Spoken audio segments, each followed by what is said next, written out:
Good afternoon. Welcome to a very happy edition of Inside Indiana Sports Now with Kent Sterling. It's Tuesday, August 24th, 2021. We're brought to you by the Hoosier Hardwood Festival.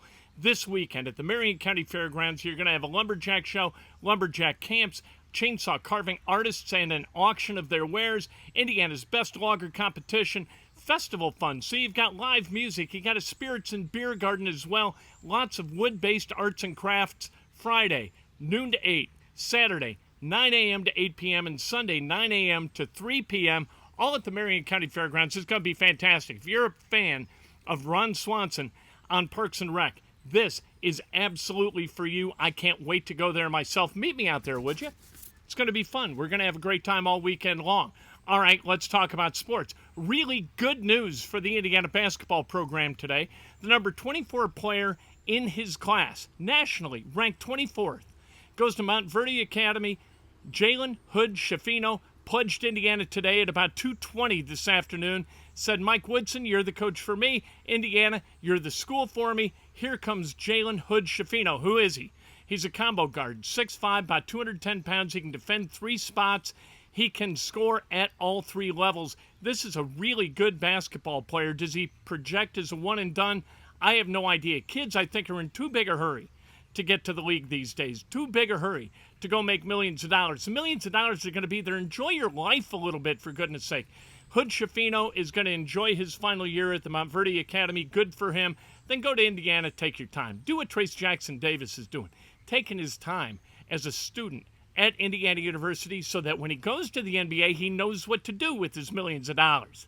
That's the key. Not just to make millions of dollars, but know what you do with the millions of dollars. So this class of three right now in the class of 2022, you've got C.J. Gunn from Lawrence North High School. You've got Caleb Banks. He's 6'8". And then now you've got Jalen Hood-Schifino. This is the fifth-ranked recruiting class in the country for 2022.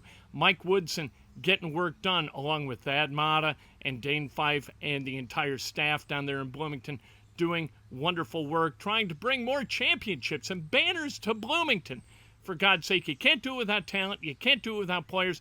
I hope Jalen Hood-Schifino is one of those guys that you can kind of move through, right? You can have there, and this guy is going to bring you positivity from a basketball perspective as he prepares to go to the NBA. You know what he wants. He wears the Kobe jersey for a reason, right? He's a Kobe guy. He declared for Indiana today, 8/24, which is, of course, Kobe Bryant Day. He loves the Mamba mentality. I hope that and he seems to be a very team-first oriented guy. People who've watched him play say he's team-first. He tries to share the basketball. He locks down defensively because he knows that that's how you win basketball games. I am thrilled that Jalen Hood-Schifino is coming to Bloomington, and hopefully, that class winds up being sort of the nucleus of what becomes a very, very successful basketball program under Mike Woodson. I cannot wait to watch his team play and see what he develops this program into. You know what I mean? It seems, based upon what you hear from what happened at Atlantis against that team from Serbia, you know what? Defense first. Defense leading to offense. We like that kind of basketball in Indiana, and Mike Woodson seems committed to bringing that kind of basketball to the state of Indiana. More good news. How about this? The Indianapolis Colts today. More 7-on-7 work out at Grand Park, and Carson Wentz was terrific in practice for his second day. What we were concerned about yesterday is all that work during that first day as he returned to camp and returned to practice. That work was going to cause maybe some problems with that foot. It did not. No problems with the foot whatsoever. He was able to come back out today, play as well and as hard today in 7-on-7 work as he did yesterday. And so he throws a 65-yard bomb to T.Y. Hilton. Beautiful throw, beautiful catch, nice. And then he follows it up with an interception, a pick six to Isaiah Rodgers, who I think is a terrific candidate for that third cornerback spot. I think he could start at cornerback for the Colts because he is going to go get the football. Anyway, at any rate, as he did that, what did Carson Wentz do? Took his hands, slapped his helmet with both hands. What's that look like? That looks like Andrew Luck, right? And speaking of Andrew Luck, today, 2 years ago, we found out that Andrew Luck was retiring from professional football. So there's been talk about that on social media and on the radio today. Dan Dockich talked about on 107.5 The Fan, talked about Andrew Luck and his retirement, and would you do it if you had the opportunity? If your employer was going to hand you a $24 million check to walk away, say goodbye, and not put your health at risk anymore, would you? I think most of us agreed that we would, right? That's not to excuse what Andrew Luck did. The timing was absolutely ridiculous. As long as the timing, the responsibility for that timing is borne by he and he alone. Otherwise, like if Jim or say Chris Ballard, they got together and said, look, I know it's April. I know you're kind of tired of the rehab stuff and all of that, but why don't you go through this one more time and see if in August your flame kind of reignites. And if it does, you can play, and if it doesn't, you can retire then. We've got Jacoby Brissett. We're going to be fine. We would go with Jacoby anyway if you retired today, so let's give him all the reps in camp, see if you can get healthy, and see how you feel about football then. If that happened, none of this is on Andrew Luck whatsoever. Now, if Andrew Luck, just out of the blue, like a switch flipped, his wife went bonkers and said, Andrew, please, for the love of God, don't leave me anymore. You doing rehab is it's terrible. This is not the reality I signed up for when I married you. And poor Lucy, our daughter, what's Lucy going to do? Her father's just not here mentally, for God's sake, as you're going through this rehab. Now, look, if a wife goes bonkers and you're Andrew Luck, you say, okay, look, happy wife, happy life. I got millions and millions of dollars in the bank. What am I going to make my wife miserable for? Right? Now, if you just decided on a whim, and that is not like what Andrew Luck does. That's not Andrew Luck. Andrew Luck is plotting as he chews on decisions, right? This kind of a decision took him some time. I don't think it was like, that, where it was, pop, I'm out. I'm done with the Colts. I don't think that that's what it was. If it was that, then screw Andrew Luck. I wouldn't have given him the $24 million. He'd have been in big trouble. And, by the way, he's not going to be an unrestricted free agent at the end of this year. By retiring, it freezes the contract where it was. So if he decided to return to the NFL, he would then re-enter that contract at the point where he left it. That's the way the NFL works. And in that way, you can't retire your way out of your belonging to a team, out of your contract. You can't retire. You can't walk away and trot through the extent that contract exists and then all of a sudden declare yourself a free agent. That's not the way it works. So if Andrew Luck wanted to come back to football, he would, at any point, he would be the property of the Indianapolis Colts, and that contract would kick in right where it left off on August 24th, 2019, when he decided to pull the plug on his career. The Big Ten, ACC, and Pac-12 have entered into an alliance. And here, according to the Zoom call, which I was on, listing here's what our focus is in forging this alliance.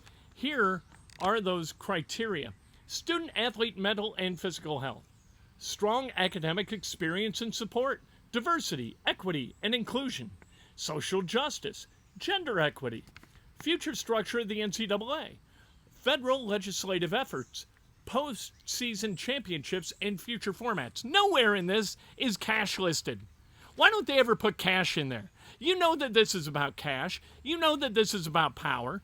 You know that this is about solidifying who and what you are as a conference, now as a part of this alliance of three conferences, the three remaining big conferences, so the SEC can't just go do what it wants and call itself the Major League of College Football, right?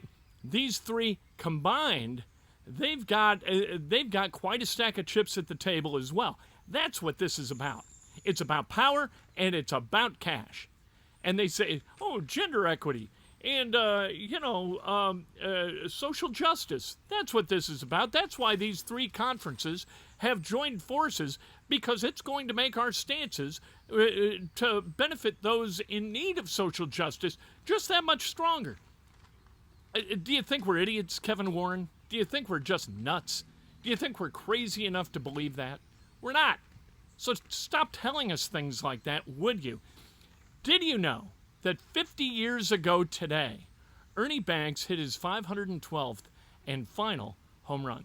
Mr. Cub went yard into the left field bleachers for the final time on August 24th, 1971. It was off Jim McLaughlin of the Cincinnati Reds, and of course, the Cubs lost that game. Do you know who the leadoff hitter was that day? You would guess Don Kessinger, wouldn't you? No, Don Kessinger hit sixth that day.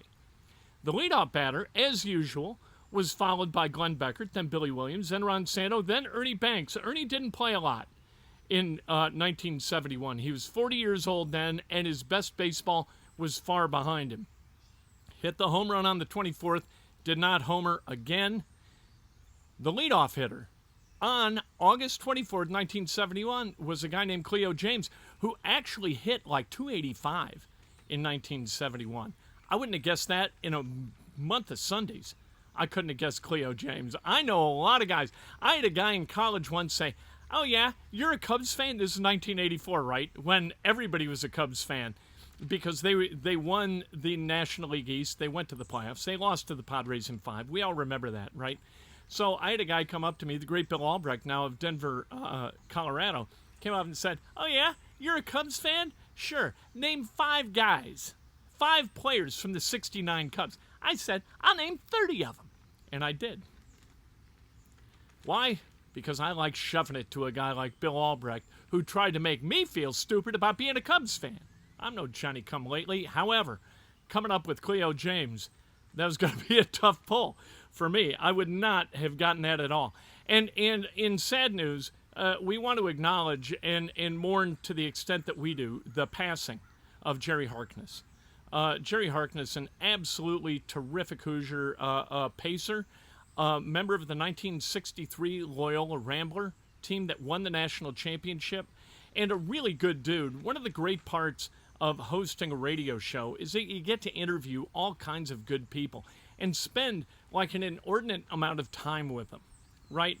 When Loyola qualified for the Final Four, I called Jerry Harkness and I said, "Hey, could I interview you?" And he said, "Sure, come on over to the house." So I went over to the house and talked to him for an hour about basketball, about life, about the civil rights movement in the 60s, about being an African American in sports media in the city of Indianapolis in the late 1960s, about Bobby Kennedy's death and the assassination of Martin Luther King, and how Bobby Kennedy's speech here in Indianapolis, what that meant to him, and how the city of Indianapolis responded to the assassination of Dr. King. A lot of really, really interesting stuff. And what came through in that interview was Jerry Harkness's utter honesty and his inability to suffer fools whatsoever. A really, really good man, a terrific basketball player for both Loyola and the Pacers, a great guy in the media, and he is really going to be missed. He has passed away at the age of 81. And to the entire Harkness family, Gerald, who I know and have gotten to know over the last few months, our condolences to you and our heartfelt thanks to you and to your dad for sharing yourselves with us and sharing your perspective and his ability to share his perspective, which was absolutely invaluable. And the hour that we spent together, among my favorite hours in hosting the radio show that I hosted on CBS Sports 1430 for 5 years. Just a wonderful, wonderful glimpse into the positivity and the honesty of Jerry Harkness. He passes away at the age of 81. Want to remind you, Breakfast with Kent tomorrow. We've filled up our fantasy leagues, I think. If you want to get in, maybe we'll launch another one. We've launched a bunch of them. People have been invited all over the place. If you want to DM me on Twitter or on Facebook or on YouTube, if you want to put in your comment, your email address, maybe we can fill another one. We'll see. I love fantasy football, so it's just fun for me, right? We'll talk to you tomorrow. Breakfast with Kent, bright and early, 7 o'clock perhaps. That's what it's been recently. Brought to you by the Hoosier Hardwood Festival coming up this weekend.